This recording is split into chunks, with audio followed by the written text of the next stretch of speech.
Hello everyone, तो कैसे हो आप सब। उम्मीद करता हूँ ठीक ठाक होंगे, ब्लेस चंगे होंगे। तो आज की इस वीडियो में एक्सप्लेन करने वाला हूँ Batman the dark night movie को, जो कि हिंदी में एक्सप्लेन करने वाला हूँ। अगर आपने अब तक मेरा चैनल सब्सक्राइब नहीं किया है तो कर लो, क्योंकि ऐसे एक्सप्लेनेशन वीडियो और रिव्यू आपको देखने को मिलने वाला है। तो सबसे पहले मूवी की स्टार्टिंग में हमें कुछ चोर और लुटेरे दिखाए जाते हैं, जो कि एक बैंक को लूटने के लिए जाते हैं। वो अपने फेस पर एक मास्क पहन रहे होते हैं ताकि उनको कोई पहचान ना सके। और उनमें एक आदमी होता है जो कि होता है जोकर, जो कि इस मूवी का मेन विलन होता है। अब वो उन सबको मार देता है ताकि वो सारा का सारा हिस्सा खुद लेके जा सके। और इसलिए वो उनको इसलिए मारता है क्योंकि उसका काम यूज़ पूरा हो चुका था और बैंक उन्होंने लूट लिया था। अब वहीं उस शहर में एक आदमी होता है जिसका नाम होता है बैटमैन, जिसको उस शहर में होने से उस शहर में शांति होती है और वो सब क्राइम को धीरे धीरे कम कर रहा होता है। अब उसकी जिम्मेदारी होती है कि वो अपने शहर को सुरक्षित रखे। और बैटमैन मिलता है वहाँ के आसपास नज़दीकी पुलिस ऑफिसर से और साथ साथ वकील से, जहाँ पे पुलिस ऑफिसर से बातें करता है। उसके बाद पुलिस ऑफिसर वकील से बातें करता है और उससे कहता है कि मुझे उस इलाके का नाम बताओ जहाँ पर अभी अंडरवर्ल्ड के सारे पैसे रखे हुए हैं, क्योंकि मैं उन सबको सुरक्षित रखना चाहता हूँ। और ये ऑर्डर मुझे बैटमैन ने दिए ताकि हम शहर में शांति बनाए रखें, क्योंकि अगर बैंक में चोरी हो सकती है तो आगे जाके उन पैसों के ऊपर भी नज़र पड़ सकती है किसी को, उनके ऊपर भी चोरी हो सकती है। और यहाँ पर अंडरवर्ल्ड के बैठे हुए सारे लोग अपने आपस में इंटरव्यू कर रहे होते हैं, बातें कर रहे होते हैं। तभी एक आदमी आता है ऑनलाइन कॉल पे और वो उनसे कहता है कि तुम्हारे सारे पैसे मेरे पास है। पुलिस के पास जाने से पहले मैंने वो सारे पैसे अपने पास रख लिए और तुम्हारे पैसे मेरे पास बिल्कुल सुरक्षित है और मैं उनको यहाँ से बाहर लेके जा रहा हूँ।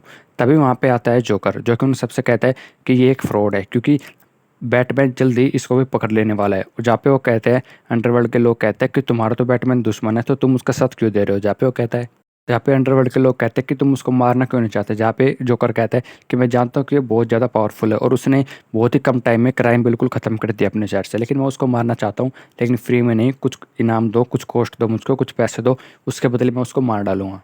और फिर पैसे की बात करके जोकर वहाँ से चला जाता है, क्योंकि अंडरवर्ल्ड के लोग उसके खिलाफ होते हैं और उसको पैसे नहीं देते हैं। अब यहाँ पर बैटमैन मिलता है उस लॉयर से और उससे कुछ बातें करता है। जहाँ पर वो आपस में बातें करते हैं तो उनका डिस्कस होता है कि अंडरवर्ल्ड के लोगों को कैसे पता चला कि हम उनके बैंक पर छापे मारने वाले और उनके पैसे लेके जाने वाले हैं। इसका मतलब है कि हमारी टीम में कोई गद्दार है जो उनको जाके बाहर की हमारी खबर देने लग रहा है। हमें उसको जल्द से जल्द पकड़ना होगा, वरना हमारी सारी सुरक्षाएं खतरे में हो सकती है। और फिर वो एक प्लान बनाता है कि अगर अंडरवर्ल्ड का सबसे जो मेन आदमी वो हमारे पास आ जाए तो हम उससे सच्चाई उगलवा सकते हैं कि कौन हमारी टीम में गद्दार। और इस बात के लिए बैटमैन हाँ कर देता है कि ये काम तुम मुझ पर छोड़ दो, मैं इसको जल्द से जल्द निपटाने की कोशिश करूंगा। इसके बाद बैटमैन उस स्पेशल सिक्योरिटी के आदमी से मिलता है जो कि अंडरवर्ल्ड से बातें करता था कि मैं तुम्हारे पैसे को सुरक्षित लेके चला जाऊंगा। उससे मिलने के लिए उसके एड्रेस पे जाता है और फिर बैटमैन बड़ी ही मुश्किल से उसको लेके आ जाता है लॉयर और पुलिस के पास। जहाँ पे वो पुलिस से कहता है कि मुझे इसके बारे में कुछ नहीं पता, मैं सिर्फ एक छोटा सा अकाउंटेंट हूँ, इसके अलावा मुझको और कुछ भी नहीं पता है। वहाँ पर उसका मुंह खोलने के बाद वो बहुत से बंदों को हड़पते हैं और उसको जेल में डाल देते हैं। और वहीं दूसरी तरफ जोकर ये पता करने की कोशिश में होता है कि आखिर ये बैटमैन है कौन, ताकि वो उसकी फैमिली पर कब्जा कर सके और उसको अपने अंडर काम करने के लिए कह सके, उसकी कमजोरी का पता लगा सके और इसके लिए बहुत से लोगों की जान भी दांव पे लगा देता है। और अब बैटमैन अपने घर में एक बहुत ही शानदार पार्टी रखता है, क्योंकि ऑफ कोर्स बैटमैन एक रिच आदमी होता है। तो उसको खबर मिलती है कि इस पार्टी में किसी न किसी तरह से जोकर जरूर आएगा अपनी हाजिरी लगाने और उस लॉयर को पकड़ने के लिए।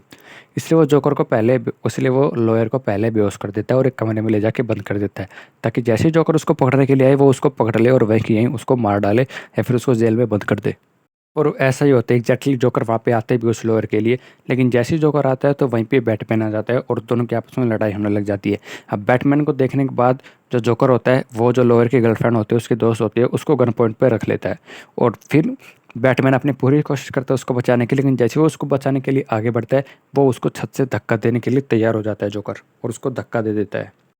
और बैटमैन एक जंप लगाता है बिल्डिंग से और उस लड़की को बचा लेता है, क्योंकि उसका सूट जो होता है वो काफ़ी पावरफुल होता है। इसकी मदद से उन दोनों को भी चोट नहीं आती है। अब इतना कुछ होने के बाद लॉयर अपनी गर्लफ्रेंड से कहता है, अपनी दोस्त से कहता है कि तुम एक बहुत ही सुरक्षित जगह पे चली जाओ, क्योंकि तुम पर एक बार हमला हो सकता है तो दूसरी बार भी हो सकता है। वहीं बैटमैन भी अपनी गर्लफ्रेंड को आगाह कर देता है कि तुम्हें सेफ रहना होगा, क्योंकि वो जोकर हटे बुद्धि का है, कभी भी कुछ भी कर सकता है, तो तुमको ज़रूर सेफ होना चाहिए। और यहाँ पर बैटमैन और लॉयर दोनों अपनी एडी से चोटी तक का जोर लगाते हैं ये पता करने के लिए कि आखिर जोकर कौन और कहाँ मिलेगा, लेकिन कोई भी उनकी मदद करने के लिए तैयार नहीं होता। यहाँ तक कि लॉयर मारने की धमकी भी दे देता है एक आदमी को, जहाँ पे बैटमैन आता है और कहता है कि तुम इसको मारने की धमकी ना दो, तुम एक लॉयर हो, तुम्हारा काम है इनका इंसाफ करना, ना कि ऐसी धमकी देना डरावनी और मारने की। और बैटमैन लॉयर को एक सीरियस बात कहता है और बोलता है कि मैं जानता हूँ कि जोकर ये जितने भी लोगों को मार रहा है वो सिर्फ इसलिए कि वो चाहता है ये पता लगाना कि बैटमैन कौन है और वो मुझ पर हमला करना चाहता है। और मैं नहीं चाहता कि मेरी वजह से मेरे शहर पे कोई भी आँच आए, क्योंकि मेरी जितनी भी मेहनत है वो सिर्फ मेरे शहर को सुरक्षित करने के लिए की है। इसलिए कल तुम एक प्रेस कॉन्फ्रेंस रखना जहाँ पे बहुत से लोग होंगे और उन सबके सामने मैं अपना फेस हटा दूंगा ताकि जोकर को पता चल सके कि मैं कौन हूँ, और इससे शहर में क्राइम भी घटेगा और मेरे साथ जो होगा वो मुझे मंजूर होगा। इस बात को सुनने के बाद लॉयर कहता है कि तुम ऐसा नहीं कर सकते, तुम इतनी जल्दी हार नहीं मान सकते। लेकिन वो उसकी एक भी बात नहीं सुनता और वहाँ से चला जाता है। और अब प्रेस कॉन्फ्रेंस के जरिए जब लॉयर सबको बताने वाला होता है कि बैटमैन कौन है, और एक्चुअली बैटमैन वहाँ पे मौजूद भी होता है क्योंकि वो एक अमीर और रिच आदमी होता है, लेकिन वो ये सब ना करती वो कहता है कि मैं ही बैटमैन हूँ। और फिर उसको वहाँ पे अरेस्ट कर लिया जाता है। और यहाँ पर जोकर को ये बात पता लगती है कि ये बैटमैन है, तो वह भी हाथ धो के उसकी जान के पीछे पड़ जाता है, उसके ऊपर हमले पे हमला करने लग जाता है। और यहाँ पर जोकर उस गाड़ी के ऊपर हमला बोल देता है जिस गाड़ी में बंदी होकर वो लॉयर जा रहा होता है, क्योंकि उसको लगता है कि ये बैटमैन है। लेकिन तभी वहाँ से रियल बैटमैन आ जाता है अपनी गाड़ी लेके और उस गाड़ी पे हमला बोल देता है जिस गाड़ी में जोकर होता है। लेकिन बैटमैन की गाड़ी देखने के बाद जोकर को हैरानी नहीं होती, बल्कि वो उस पर फायरिंग करना शुरू कर देता है, जैसे कि उसको कोई परवाह ना हो, कोई डर ही ना हो बैटमैन का। और फिर आमने सामने जोकर और बैटमैन होते हैं, लेकिन तभी पीछे से एक आदमी आता है जो जोकर के ऊपर गन पॉइंट कर देता है। और वो आदमी और कोई नहीं बल्कि एक पुलिस ऑफिसर होता है जो कि बैटमैन से मिला हुआ होता है। अब जोकर एक जेल के अंदर होता है। अब आगे की स्टोरी भी जान लीजिए क्या होता है। और अब जो लॉयर होता है वो सबके सामने अनाउंस कर देता है कि मैं बैटमैन नहीं हूँ, वो सब कुछ एक प्लान था। ये बात जोकर को पता चलने के बाद वो एक तरकीब रचता है और वो अपने लोगों को भेजता है ताकि वो लॉयर को पकड़ सके। और ये बात पता करने चलने के बाद बैटमैन जोकर के पास जाता है, उसे पूछताछ करता है। और यहाँ पे बैटमैन जोकर से पूछता है कि तुम्हारे लोग कहाँ पे ले गए उस लॉयर को। जहाँ पे जोकर बताता है कि पहले तो तुमने उसको फंसाया है, तुमको क्या जरूरत थी ये बताने के लिए कि वो बैटमैन है। अब उसको बैटमैन का पता चलने के बाद सब उसके पीछे पड़ जाते और ये बात तुम्हें पता थी। अब भुगतो जो तुम्हें करना था वो तुम कर चुके हो। जहाँ पे बैटमैन कहता है कि ऐसा कुछ भी नहीं है, तुम सच बताओ कि तुम मेरे खिलाफ क्यों हो, ऐसा क्या फील हुआ तुम्हें। जहाँ पे वो कहता है कि मुझे सिर्फ ये बात जाननी है कि तुम अपने इतने रूल्स क्यों रखते हो, तुम मेरी तरह रहो बिना कोई रूल के, बिल्कुल खुलेआम। जहाँ पर बैटमैन उसको बहुत मारते हैं जब उसको पता चलता है कि लॉयर के साथ साथ लॉयर की गर्लफ्रेंड भी और इसकी गर्लफ्रेंड भी कब्जे में है जोकर के। जहाँ पे वो जोकर को मारता है, लेकिन जोकर कहते हैं मुझ पर तुम्हारी इस मार का कोई बेसर नहीं होने वाला, मैं तुमको बता देता हूँ, लेकिन तुम सिर्फ एक को ही बचा पाओगे, वो तुम्हारे ऊपर है कि तुम किसको बचाना चाहते हो। अब जैसे ही बैटमैन अपनी जीत जाने की कोशिश करके उस जगह पे पहुंचता है जहाँ पे उसकी गर्लफ्रेंड होती है, तो उसको पता चलता है कि वहाँ पे उसकी गर्लफ्रेंड नहीं बल्कि वो लॉयर होता है। और 2-3 जगह ब्लास्ट होता है, जिस ब्लास्ट में वो गर्लफ्रेंड उसकी मारी जाती है, लेकिन वो किसी तरीके से उस लॉयर को बचा लेता है। जैसे वो लॉयर को बचाता है वहाँ पे भी ब्लास्ट हो जाता है और ब्लास्ट के चलते लॉयर का आधा चेहरा जल जाता है। और इनका उस तरफ ध्यान भटकाने के बाद लॉयर जोकर वहाँ कैद से बाहर निकलने में सफल होता है। अब जोकर के पास सारा पैसा होता है अंडरवर्ल्ड का। इतना पैसा होने के बाद भी जोकर उन सब पैसों को आग लगा देता है और हॉस्पिटल की ओर रुख करता है, उस हॉस्पिटल में जिस हॉस्पिटल में वो लॉयर होता है, क्योंकि वो लॉयर को मारना चाहता है। और हॉस्पिटल के सारे बंदे बाहर हो जाते हैं क्योंकि उनको पता चलता है कि हॉस्पिटल में एक बॉम्ब है। अब बॉम्ब को पता चलने के बाद सारा स्टाफ और सारे पेशेंट बाहर हो जाते हैं, लेकिन वो लॉयर अंदर आ जाता है बदकिस्मती से, और वहीं पे आ जाता है जोकर उस लॉयर को मारने के लिए। तो यहाँ पे जोकर लॉयर को भड़काता है कि ये सब मैंने नहीं किया, तुम्हारी गर्लफ्रेंड को तुम्हारे दोस्तों ने मारा, बैटमैन ने मारा है, तुम चाहो तो उन सबको मार सकते हो, और वहाँ से भाग जाता है। और लेकिन भागने के बाद वो ट्रिगर दबा देता है, वो बटन दबा देता है, जिससे कि वो हॉस्पिटल तबाह हो जाता है, ब्लास्ट हो जाता है। लेकिन ब्लास्ट होने के बाद किसी को ये नहीं पता चलता कि आखिर वो लॉयर कहाँ गया है। और ना कुछ पता चलने के बाद शहर के लोग काफ़ी डर जाते हैं कि इतना कुछ हो रहा है तो हमें शहर छोड़ के चला जाना चाहिए, क्योंकि हम इस शहर में बिल्कुल भी सेफ नहीं है, बैटमैन हमारी सुरक्षा नहीं कर सकता। अब बैटमैन को जैसे जैसे पता चलता है कि जोकर कहाँ पे है और उसके आसपास बहुत ज़्यादा आदमी होते हैं जो कि उसके अंडर होते हैं, वो उन पर कब्जा कर रहा होता है। लेकिन बैटमैन को ये सारी बात पता होती है कि वो और कुछ नहीं बल्कि इन लोगों को कब्जा रहा है, और वो उस जगह पे जाता है और लोगों को बचा लेता है। फिर हमें 2 शिप दिखाई जाती है, काफ़ी बड़ी बड़ी शिप होती है जो जिनमें बहुत से लोग होते हैं।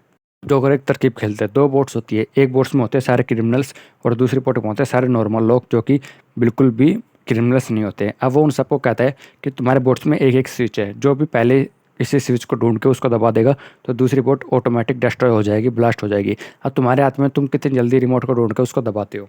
तभी वहाँ पे बैटमैन आ जाता है उनकी मदद करने के लिए, लेकिन जोकर भी पक्के में होता है भाई साहब, वो बैटमैन के ऊपर हमला करवा देता है ताकि बैटमैन अपना ध्यान भटका सके और वहाँ पे नहीं जा सके। और यहाँ पे जो बोट्स पे लोग होते हैं वो इतनी हिम्मत नहीं करते कि किसी दूसरी बोट को एकदम ब्लास्ट कर सके, उड़ा सके, इसलिए वो स्विच को दबाते ही नहीं है, जो कि जोकर की सोच के बिल्कुल खिलाफ होता है। जोकर नहीं चाहता था कि कोई भी बचे उस बोट्स में। बैटमैन वहाँ पे पहुंच जाता है क्योंकि जोकर जो होता है वो स्विच दबाने वाला होता है, जिस एक स्विच से दोनों बोट ऑलरेडी तबाह हो जाती है। लेकिन बैटमैन उसको स्विच दबाने से रोक लेता है और उसको मारना चाहता है, जहाँ पे जोकर बहुत खुश होता है क्योंकि वो यही दिखाना चाहता था दुनिया को कि बैटमैन किसी को मारे, क्योंकि बैटमैन ने आज तक किसी को भी मारा नहीं था, सिर्फ सजा दिलवाई थी, वो भी पुलिस के हाथों। लेकिन बैटमैन अब भी ऐसा नहीं करता, वो उसको बचा लेता है। जहाँ पे जोकर कहता है कि मैं लॉयर को छवि को बर्बाद करना चाहता था, क्योंकि इंसान की हर एक दूसरी छवि होती है। लेकिन ये अटपटी बातें जो बैटमैन को समझ नहीं आती और वो वहाँ से चला जाता है। अब वहाँ पर लॉयर जो होता है वो पुलिस ऑफिसर को पकड़ के ले आता है और उसको मारना चाहता है, क्योंकि जोकर ने उसको भड़का दिया था कि इन्हीं की वजह से उसकी गर्लफ्रेंड मर चुकी है। यहाँ पर लॉयर उस पुलिस ऑफिसर की फैमिली को लेकर आता है और उसके बेटे के ऊपर गन पॉइंट कर देता है, उसको मारना चाहता है ताकि रियलाइज करा सके कि कैसा होता है कोई जब अपने से दूर जाता है। यहाँ पे बैटमैन आता है और उसको समझाता है कि वो जोकर ऐसा चाहता है कि तुम बुरे इंसान बन जाओ, लेकिन तुम ऐसे नहीं हो, अपने अंदर जाके देखो, तुम एक अच्छे इंसान अब भी हो, यानी कि उसको मोटिवेट करता है। अब वो बैटमैन वहाँ पे आने के बाद भी वो नहीं सुधरता। वो एक सिक्का है जिससे वो फैसला करता है हर एक चीज़ का। वो सिक्का उछालता है तो उसमें आता है कि वो बैटमैन को गोली मार ले, तो वो बैटमैन को गोली मारता है, बैटमैन खा लेता है। फिर वो सिक्का उछालता है कि अपने आप को गोली मारे, लेकिन वो गोली नहीं मार पाता क्योंकि सिक्का अपोजिट आता है।